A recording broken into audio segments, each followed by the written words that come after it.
Hello, this is Archie Dunlop with Talking Astrology with Archie on Friday, May the 5th, 2023. Today I want to talk about the full moon, which takes place today. In fact, it's an appulse eclipse, but I wouldn't worry too much about that. It's a pretty weak eclipse, and I think we can just see it as a full moon and not worry about the fact that it might have certain features of an eclipse. Now, if you look around the internet, you look at what people say on social media about full moons, they tend to be optimistic. They tend to say that this full moon perhaps is intense and passionate and karmic and fortunate and lucky and helps us come into tune into our environment, and of course it's romantic and all that kind of stuff. Oh no. That is simply not the case. Full moons, as a rule, tend to be unfortunate, at least compared with new moons. This full moon is particularly unfortunate. Reason being is very simple. It's in Scorpio. The moon is fallen in Scorpio. That's because it's exalted in the opposite sign of Taurus.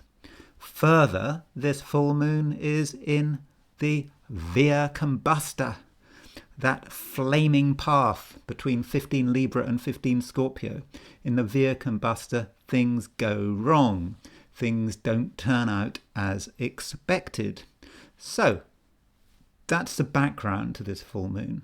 And I'm now going to look at that full moon in a bit of detail. And I'm not talking about it as a one-day wonder. I'm not talking about what's going to happen today on Friday. I'm going to talk about, the next fortnight, perhaps even the next month, because that tends to be how long full moons last for. The full moon tells us something about the period of time between then and the new moon, so perhaps we're talking about 2 weeks. So anyway, let's look at this full moon. Okay, so there it is. I've set it for Westminster, England. I mean, why not? Charles is getting crowned tomorrow, isn't he? Was that really sensible? Getting crowned the day after such a bad full moon? I don't know.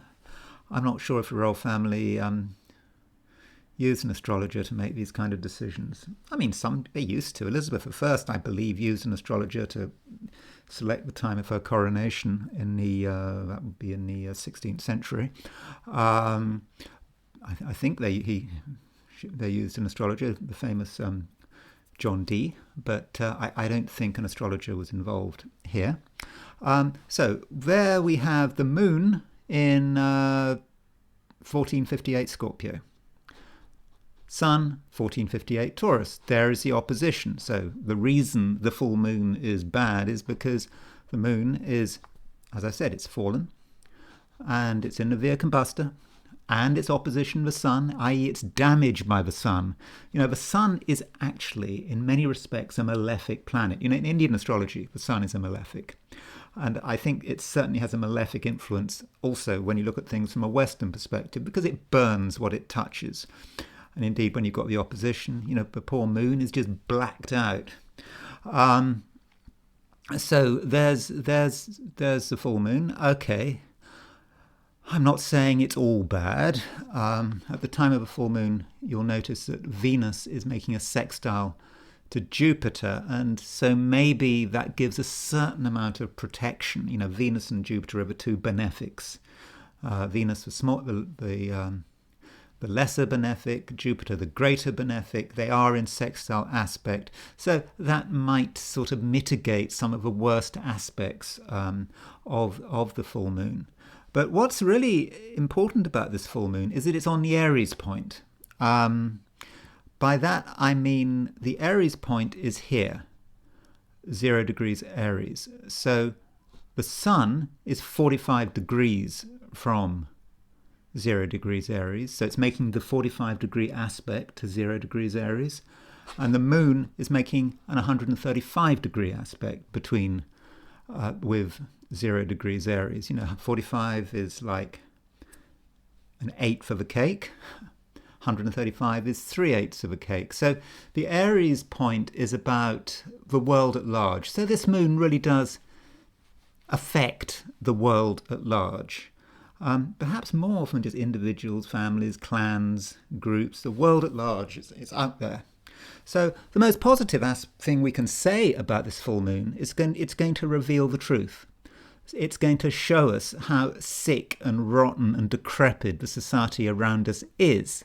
And maybe that allows us to take action to protect ourselves. Maybe that's where the Venus sextile Jupiter comes in.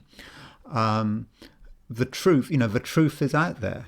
And if we're dealing with, perhaps complicated relationships, say, for example, if we're in a relationship or a job that's doing us no good, the full moon will perhaps allow us to see the truth. Maybe there'll be an event and a penny will drop and we'll realize it's all over, got to go, got to move on to new pastures. Now, this full moon, if you want to get some idea perhaps about what this full moon is about, we need to just remember that the lunations have a 19-year cycle. So if you go back to, say, 2004, around, I think, May the 4th, 2004, 19 years ago, well, there was also a moon at around 15 Scorpio.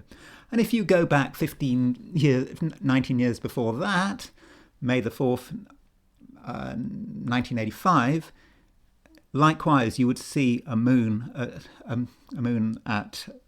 full moon at 15 Scorpio. So, for example, let me just show you a 1985 full moon. This is the full moon on May the 4th, 1985, and I've set it for Bradford, England.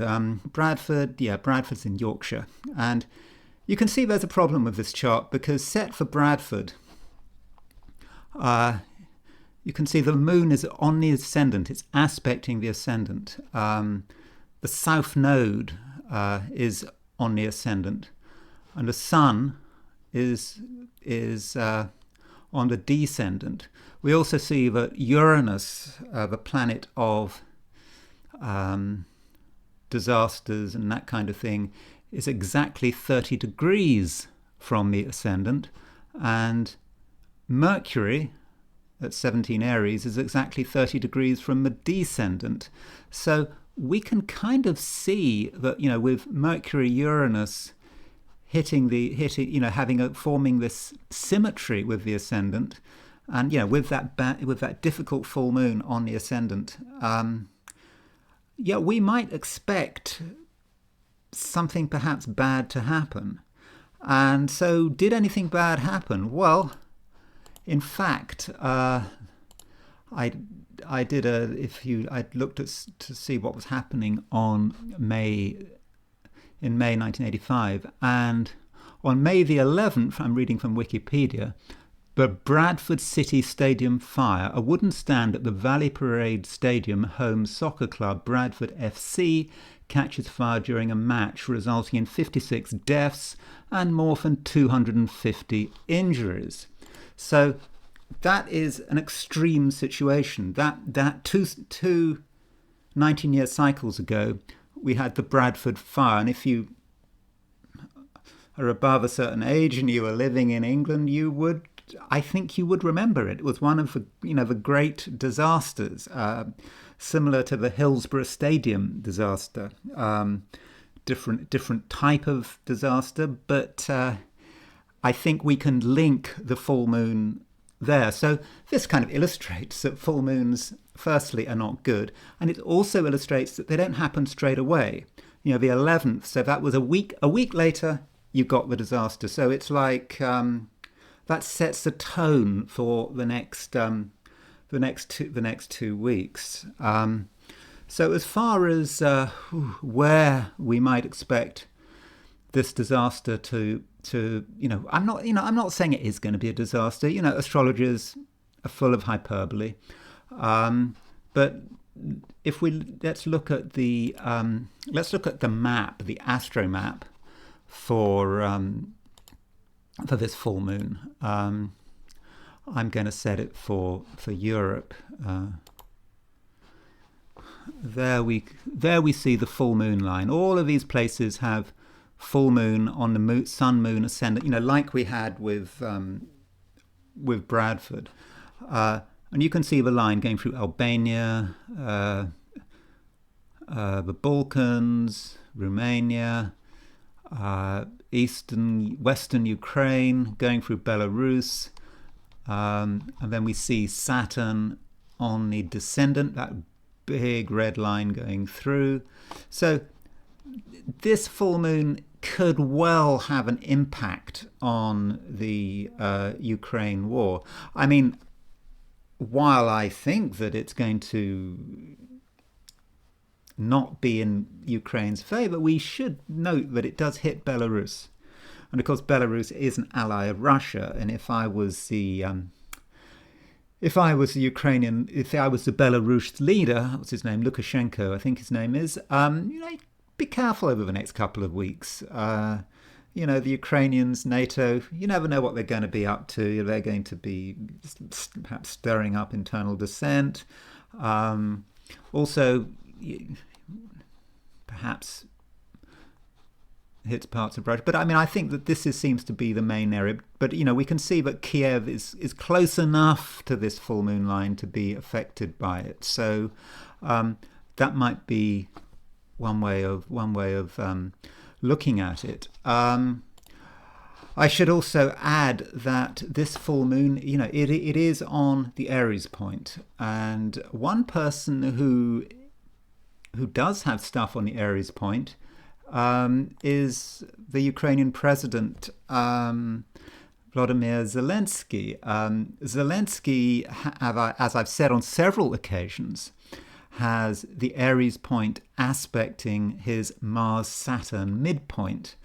I think that, to my mind, with Mars-Saturn indicating death on a mass scale, means that this is what he is kind of found himself in the middle of, by, I suppose, standing up to Russia, or by following NATO's diktats.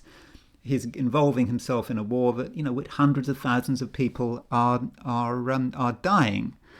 And so that's his Aries on the Mars-Saturn midpoint. And this full moon is on the Aries point. So this full moon hits Zelensky's Mars-Saturn midpoint. I mean, let me just show you I've got his horoscope somewhere. Yeah, there we go. That's his Mars-Saturn midpoint. So this full moon is square his Mars-Saturn midpoint. It's also coming at a time when Uranus is pretty close to his moon. So aside from, the leader, Lukashenko in Belarus, his own country might be affected, I think that we also see that Zelensky's own horoscope is affected by this full moon. So he has to be careful over the next fortnight as well. I think maybe things are going to happen in the war which could be quite, the next couple of weeks. Yeah, it could be quite critical. Remembering that Pluto is very soon going to be almost pretty much on his Mars, and he's got Mars hitting his Mars very soon. But anyway, I'm digressing. I was supposed to be talking about the full moon. So going back to the full moon, my views on this full moon. It's not great. This full moon also is conjunct Uranus, the planet of accidents, earthquakes, all of that kind of stuff. So the next 2 weeks are going to be, I think, difficult. If you're in a war zone, if you're involved in something that is already dangerous, then it could get a lot more dangerous. So what do I have to say? As they said, Hill Street. God, I'm old enough to have seen Hill Street Blues. What was this word? Be careful out there. Yes, I think that's the message of this full moon. Yeah. Be careful out there. Anyway, I'll talk to you soon. Bye.